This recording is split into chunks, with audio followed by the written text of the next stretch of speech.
Assalamualaikum warahmatullahi wabarakatuh. Perkenalkan, nama saya Yuliani dari Farmasi 4B. Di sini saya akan menjelaskan tentang pengertian dan peran teknologi informasi dan komunikasi. Baik, langsung saja. Di sini akan menjelaskan tentang pengertian informasi. Pengertian informasi saat ini semua orang pasti sudah mengenal berbagai jenis teknologi informasi dan komunikasi.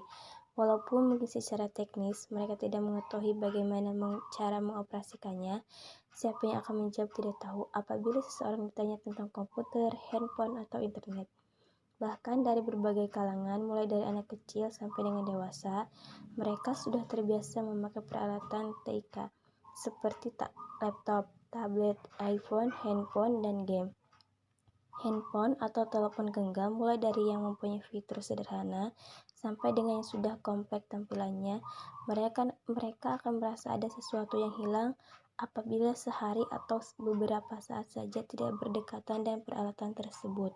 Begitulah gambaran masa kini tentang keberadaan TIK. Selanjutnya, bagaimana informasi dihasilkan? Langsung saja dilihat gambarnya, dapat dilihat di bawah ini. Siklus informasi dimulai dari adanya data. Data merupakan fakta yang dikumpulkan dari kehidupan sehari-hari. Data adalah bentuk jamak dari datum. Untuk menghasilkan informasi, maka data harus diproses, diolah dengan metode tertentu, baik dengan cara sederhana ataupun menggunakan prosedur yang kompleks. Informasi yang dihasilkan apabila diterapkan dalam suatu organisasi, maka informasi akan menjadi kebijakan organisasi. Selanjutnya, kebijakan yang diterapkan tersebut akan mempengaruhi kebiasaan kerja atau budaya kerja organisasi. Selanjutnya, ada 3 hal penting yang harus diperhatikan dari informasi. Yang pertama, merupakan hasil pengolahan data. Yang kedua, dapat memberikan makna atau arti bagi penggunanya. Yang ketiga, sesuai dengan kebutuhan pengguna sehingga dapat bermanfaat untuk menunjang kegiatan pengguna. MC Webb dalam Susanto 2002 memperkaya definisi informasi dengan menyatakan bahwa suatu informasi dapat berkualitas apabila memiliki ciri sebagai berikut. Yang pertama, akurat. Artinya informasi harus mencerminkan keadaan yang sebenarnya. Yang kedua, tepat waktu. Artinya informasi itu harus tersedia pada saat diperlukan.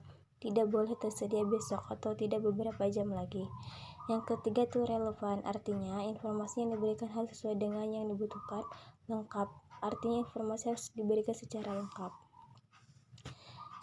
Selanjutnya itu hubungan data dan informasi. Hubungan data dan informasi untuk menghasilkan atau menyediakan suatu informasi. Terlebih dahulu kita harus tahu informasi apa yang diperlukan. Selanjutnya kita harus tahu bagaimana mengolah suatu data menjadi informasi. Dan tidak kalah pentingnya adalah bagaimana informasi tersebut dikirimkan kepada penggunanya. Yang ketiga itu jenis informasi. Jenis informasi sekarang akan kita bahas tentang jenis informasi. Ada 6 jenis informasi dengan sifat dan karakteristik yang memiliki kekhasannya masing-masing. Keenam jenis informasi tersebut adalah yang pertama, absolute information, jenis informasi yang disajikan dengan suatu jaminan dan tidak membutuhkan penjelasan lebih lanjut. Jenis informasi ini tidak perlu penjelasan tambahan lain karena sudah cukup jelas.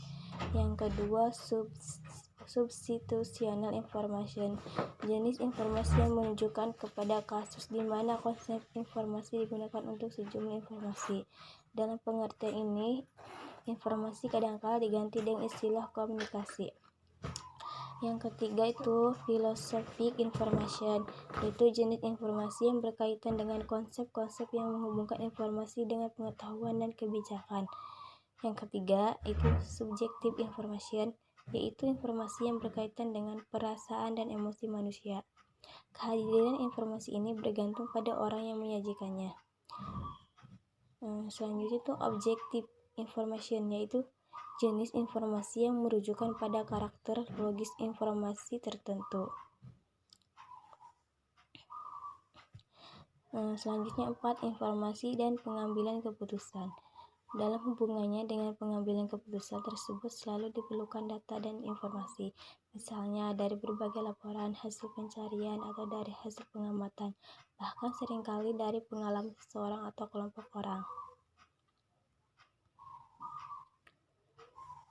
Selanjutnya, menurut Simon McLeod 1995, Susanto 2002, ada 3 tahap proses pengambilan keputusan, yaitu kecerdasan, inteligens, perancangan, decision, dan pemilihan, koisi.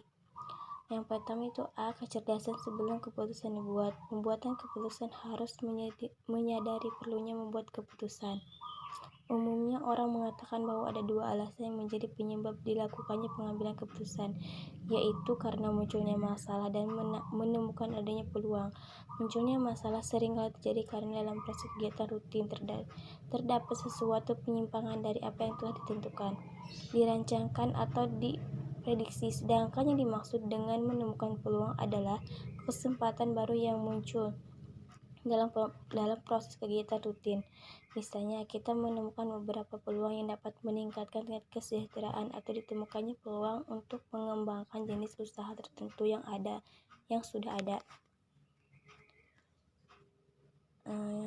Selanjutnya itu B. Perancangan dalam tahap pengambilan keputusan dilakukan dengan membuat beberapa alternatif pemecahan masalah yang isinya terdiri dari beberapa tindakan yang harus dilaksanakan.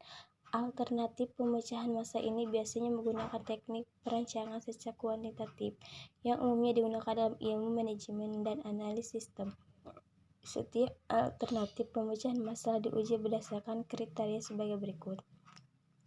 Yang pertama, apakah secara teknik dan teknologi memungkinkan untuk dilakukan? Yang kedua itu, apakah bertentangan atau tidak dengan undang-undang atau kebiasaan umum? Yang ketiga itu, apakah ada masalah atau tidak dari sudut anggaran dan waktu? Yang keempat, apa yang dihasilkan? Yang kelima, apakah unit-unit organisasi akan terpengaruh atau tidak alternatif yang akan dijalankan? Yang selanjutnya C itu pemilihan. Pada tahap pemilihan, pengambilan keputusan berhadapan dengan berbagai alternatif keputusan, namun tetap harus memilih salah satu alternatif tersebut dan menjadikan keputusan formal dilakukan suatu tindakan.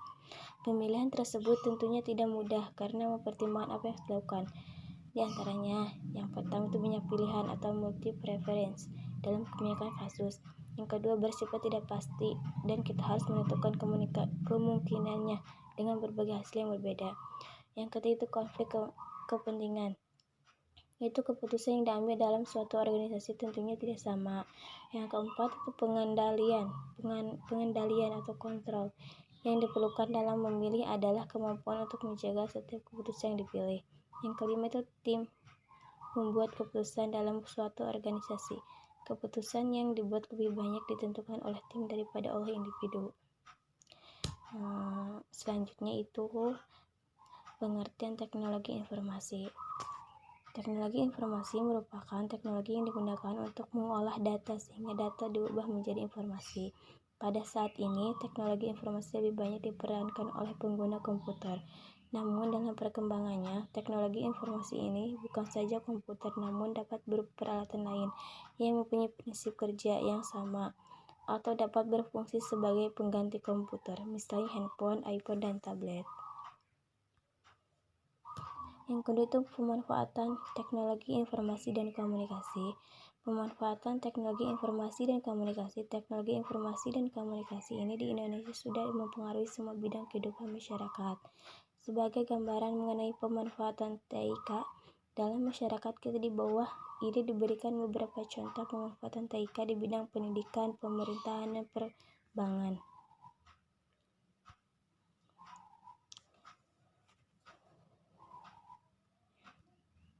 Selanjutnya, 3 ekspektasi perkembangan TIK ke depan.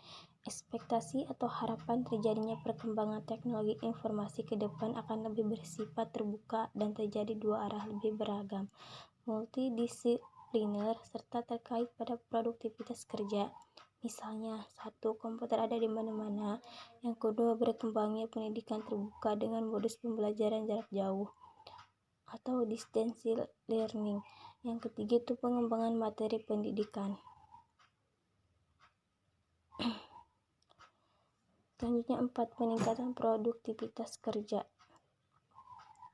Kontribusi teknologi informasi dalam meningkatkan produktivitas kerja adalah adanya kemudahan dalam mengerjakan suatu kegiatan secara cepat, tepat, dan akurat sehingga dapat meningkatkan kinerja. Pengaruhnya, komputer ada di mana-mana, semakin portable dan mobil. Di sisi lain, seluruh peralatan yang menunjang kehidupan manusia yang mengandung prinsip kerja komputer. Ketersediaan jaringan internet sangat tinggi, karena itu akses terhadap informasi dapat dilakukan dimanapun dan kapanpun.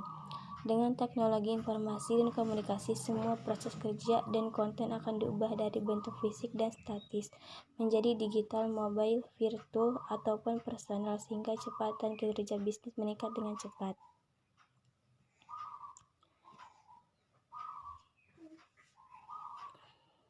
Mungkin cukup sekian dari saya, kurang lebihnya mohon maaf. Wassalamualaikum warahmatullahi wabarakatuh.